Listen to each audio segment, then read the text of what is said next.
January 1986. Hundreds gathered at the Kennedy Space Center for a memorial service where the names of the dead were read out. They launched for glory. 73 seconds later, the Challenger was gone. Divers pulled pieces from the deep, but what surfaced wasn't just wreckage. It was evidence that forced officials to answer questions no one expected. And now, we show what the ocean tried to hide. Beneath the surface, the truth waited in fragments. Divers moved through dark, freezing waters, uncovering twisted metal, scorched panels, and something far more haunting. Every piece pulled from the depths revealed not just wreckage, but evidence of what really happened in those final seconds. The deeper they searched, the darker the story became. The day the sky fell silent. On the morning of January 28, 1986, America gathered around their televisions for what was supposed to be a moment of pride. The space shuttle called Challenger stood tall against the clear blue Florida sky, ready to lift 7 heroes into space. Among them was Francis Scobie, the calm and steady commander, and pilot Michael Smith, quiet yet razor-sharp. Ellison Onizuka, Judith Resnick, and Ronald McNair each brought years of training and a shared dream of pushing the boundaries of human exploration. Gregory Jarvis, the payload specialist, was aboard to conduct experiments for Hughes Aircraft, while Krista McAuliffe, the beloved teacher who had captured the hearts of millions, was ready to make history as the first private citizen in space. At 11:38 a.m., the countdown hit 0, and the engines of the space shuttle came to life.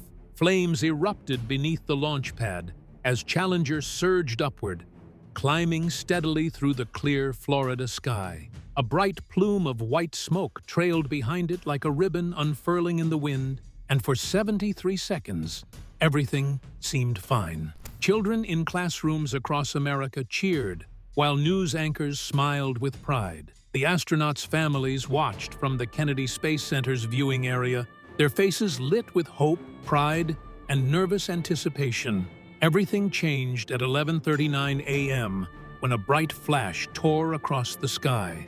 The shuttle appeared to twist for a moment and then disintegrated into a vast cloud of fire and smoke. What people were seeing but couldn't yet process was the solid rocket booster's right O-ring failing in the freezing temperatures. This tiny flaw led to a leak which was followed by a flame and then a catastrophic explosion. In less than 2 minutes after takeoff, the Challenger was gone. For several long seconds, no one truly understood what they were seeing. Flight Director Jay Green, trying to stay composed, finally spoke the words no one ever wanted to hear. Flight controllers here are looking very carefully at the situation. Obviously, a major malfunction. Families of the crew watched in disbelief, clinging to hope that this was part of the mission, maybe a planned separation or a fixable problem. But deep down, everyone knew something had gone terribly wrong. The first minutes after the explosion were filled with chaos and confusion. NASA officials scrambled to understand what had happened, while reporters speculated live on air. Some people believed the crew might have survived the blast, hoping the orbiter had broken apart but stayed intact. Others clung to silence, afraid to say what they feared most, because there were no parachutes, no signs of ejection, and no beacon. The Atlantic below was scattered with smoke, flame, and debris. As the smoke faded and silence settled over the Atlantic, hope still lingered. No one yet knew that what began as a rescue would soon turn into a heartbreaking recovery mission. The search that became a recovery. At first, the goal was to find survivors. So search teams combed through the cold Atlantic waters, scanning for anything from a life raft to a signal or even a body. However, as hours turned into a full day, hope began to fade. The images from the debris field painted a grim picture. What happened was, the explosion had torn the orbiter apart at 48,000 feet, scattering pieces over miles of ocean. By the evening of that same day, NASA confirmed there were no survivors, and the search now became a recovery mission. The Rogers Commission, which later investigated the disaster, described just how massive the recovery effort was. NASA's Search, Recovery, and Reconstruction Task Force united military, civilian, and federal teams in a single mission. Navy ships used sonar to scan the ocean floor, mapping out every possible piece of debris, while Air Force planes flew above, photographing and tracking what floated on the surface. Divers worked in pairs, descending into dark waters to identify fragments. Each day, more pieces of the shuttle were lifted from the sea, and over time, the debris field grew into a haunting patchwork, stretching across hundreds of square miles. Thousands of fragments were eventually recovered, catalogued, and sent to Kennedy Space Center for study. Every discovery told a story, and it was not only of the force of the explosion, but also of the dedication of those who refused to give up on bringing the crew home. Still, there was one question that hung heavy in the air. What happened to the crew cabin? For NASA, this was the hardest moment in the agency's history. The men and women who had dedicated their lives to exploring space were now faced with the cost of that dream. Every worker at Kennedy Space Center felt it, from the mechanics who had assembled the shuttle to the engineers who had tested its parts and the controllers who had watched the telemetry vanish on their screens. The country watched and mourned together as they tried to make sense of a tragedy that felt almost impossible to accept. Over the next weeks, ships continued to pull fragments of the shuttle from the sea, and by late April, the recovery teams had collected over 100 tons of debris, which was just about half of the orbiter's original weight. The rest remained either scattered or buried beneath the ocean floor. The wreckage was stored in a controlled hangar at Kennedy Space Center, laid out piece by piece, like a puzzle waiting to tell its story. This reconstruction helped investigators piece together the sequence of failures, starting with the leak in the right booster, followed by the escaping flame, and finally the moment it ignited, the external fuel tank. As the recovery continued, the Rogers Commission documented the process in clear detail. Its appendix on search and recovery described not only the technical side of locating and retrieving debris, but also the scope of cooperation it required. Dozens of federal and military agencies, hundreds of divers, and countless hours of sonar scanning went into piecing together what happened in those final 73 seconds. It was one of the largest recovery operations in American history, rivaled only by major military efforts. For the families of Scobie, Smith, Onizuka, Resnick, McNair, Jarvis, and McAuliffe, the recovery brought a measure of closure, but also deep sorrow. As they prepared for their journey and waved goodbye and slipped the surly bonds of earth to touch the face of God. The victims of the explosion were people who had believed in something as big as exploration, education, and the future. Their loss became a symbol of courage, and their names were etched forever into the history of spaceflight. Even now, decades later, the images from that day still linger. The bright streak of the shuttle rising into the sky, the sudden bloom of fire, and the split trails of smoke drifting apart. It's a moment that froze time, reminding the world how fragile even the most advanced human creations can be. The recovery of Challenger and her crew wasn't just about finding what was lost. It was about facing the hard truth of progress. It was a reminder that every leap forward comes with risk, and every failure carries lessons written in sacrifice. And as the pieces of the shuttle were brought home one by one, it became clear that the spirit of those 7 astronauts hadn't vanished in that explosion. It lived on in every engineer who redesigned the shuttle's safety systems, in every teacher who kept Krista McAuliffe's dream alive, and in every person who still looks up at the sky, remembering the day the nation held its breath and the sky fell silent. As the last pieces were lifted from the sea, one question remained. What story would this wreckage tell about Challenger's final moments beneath the waves, and what truly went wrong? What investigators found beneath the waves?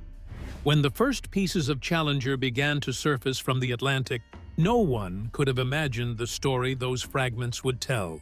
Investigators worked long hours in silence, staring at burn marks, analyzing fractures, and comparing data. However, the process wasn't about blame, it was about understanding. The forensic team had one goal, and it was to map out the sequence of failure, determine what caused the explosion, and understand what the crew might have experienced in those final seconds. Using telemetry data, video footage, and the recovered pieces, they finally pieced together the story frame by frame. What they learned was that the breakup began when a rubber O-ring in the right solid rocket booster failed to seal properly in the freezing morning air. The escaping flame pierced the external fuel tank, igniting the massive explosion that tore the shuttle apart. The crew cabin, remarkably, stayed mostly intact as it separated from the rest of the orbiter and continued its upward arc before descending into the ocean. It was a chilling realization, but it was also proof that for a brief moment, the astronauts were still inside as the vehicle fell. This realization shaped the next phase of the recovery effort as the Navy and Air Force teams intensified their search for the cabin's remains, using sonar and submersibles to scour the ocean floor. On March 7, 1986, divers finally located the wreckage of the crew compartment, resting roughly 100 feet below the surface. It was a discovery that brought both relief and heartbreak. The cabin had been crushed and fragmented by the impact, but enough of it remained to help investigators reconstruct what happened during those final moments. The debris was carefully lifted from the seabed and brought aboard recovery ships under strict supervision. Once on deck, engineers, forensic specialists, and military personnel examined each piece, searching for evidence that could reveal how the breakup unfolded. Their work was scientific, but everyone involved understood the emotions behind it. They were handling what had once been a home in the sky, a place filled with laughter, conversation, and dreams. Inside the hangar, the reconstruction effort became something remarkable. Engineers assembled a rough skeleton of Challenger using steel frames and support beams, carefully marking where each recovered piece fit. The right solid rocket booster received particular attention, especially the joint where the O-ring had failed. Burn patterns and warped metal revealed a story more powerful than any written report, and even the Rogers Commission later identified this reconstruction as crucial in uncovering the true cause of the disaster. Yet one question lingered quietly in everyone's mind, a question no official dared to ask aloud at first. What had happened to the crew? This question hung in the air for weeks, heavy and unspoken. Reporters asked, families waited, but NASA's silence said everything. The agency needed time, not only to complete the technical recovery, but to handle what they knew would be the most sensitive part of the operation. So, were the bodies ever recovered? The lasting legacy of Challenger's crew. During the recovery of the crew cabin, and divers discovered what official reports described as possible human remains. The fragments were found among the wreckage, however. It was small, commingled, and difficult to identify individually. The forces from the breakup and the violent impact with the ocean had been extreme. The cabin struck the water at high speed, creating impact forces far beyond what the human body could endure. Weeks in salt water, combined with the immense pressure and fragmentation, had left the remains in a fragile condition. Forensic specialists and military pathologists were called in to manage the recovery process. The remains were carefully documented, collected, and preserved under military protocol. The Rogers Commission later confirmed that human remains had indeed been recovered from the debris field, though the details were intentionally limited to protect the dignity of the astronauts and their families. Some of the remains were fragmentary or commingled, making it impossible to separate them by individual crew members. Adding to this was the fact that in 1986, forensic science lacked the advanced DNA technology available today, so identification depended largely on anatomical examination and personal artifacts. Investigators were also limited by strict boundaries on what they could do, because their primary goal wasn't to determine the exact condition of each crew member. Instead, it was to understand whether anyone could have survived any part of the breakup. Evidence indicated that the crew cabin stayed intact briefly, but the crew likely lost consciousness within seconds due to the sudden loss of cabin pressure and the violent forces involved. The final impact with the ocean at an estimated speed of 200 miles per hour was ultimately unsurvivable. Once recovery operations concluded, NASA arranged for the handling of the remains in accordance with the wishes of the families. Some remains were returned privately, while commingled remains were cremated together. On May 20th, 1986, those shared remains were interred with full honors at Arlington National Cemetery, and the monument stands quietly among the rows of white headstones, a tribute not to tragedy, but to courage. It bears the names of all 7 astronauts: Francis Scobie, Michael Smith, Ronald McNair, Ellison Onizuka, Judith Resnick, Gregory Jarvis, and Sharon Christa McAuliffe. We come together today to mourn the loss of 7 brave Americans, to share the grief that we all feel. NASA never released photographs or detailed forensic descriptions, choosing instead to protect the privacy of the crew's loved ones. The official stance was that the astronauts died serving a mission larger than themselves, and that their recovery deserved the same level of respect as their flight. It was a choice that reflected the agency's awareness of the emotional gravity surrounding the disaster. For investigators, the discovery of the crew cabin and remains provided important closure. It confirmed the sequence of events, starting with how the cabin separated from the shuttle, how it descended, and what forces were involved. It also helped verify data collected from radar and video, tying every moment of that 73-second flight to a physical piece of evidence. The information gotten from that analysis shaped the redesign of the shuttle program. Engineers reinforced booster seals, restructured launch protocols, and redefined safety culture across NASA. The work of recovery, as painful as it was, ensured that no future crew would face the same fate. Many of the divers and engineers who were involved in the rescue and recovery mission later said they never forgot the experience. Some described the eerie calm of the ocean, the way pieces of the shuttle rested on the seabed like a broken monument. Others spoke of how the cabin recovery felt less like an operation and more like a vigil. Every action was deliberate, and every silence meaningful. In the end, the question of were the bodies recovered became less about the physical and more about what remained of their spirit. The crew may not have returned home alive, but the recovery brought their story back from the depths.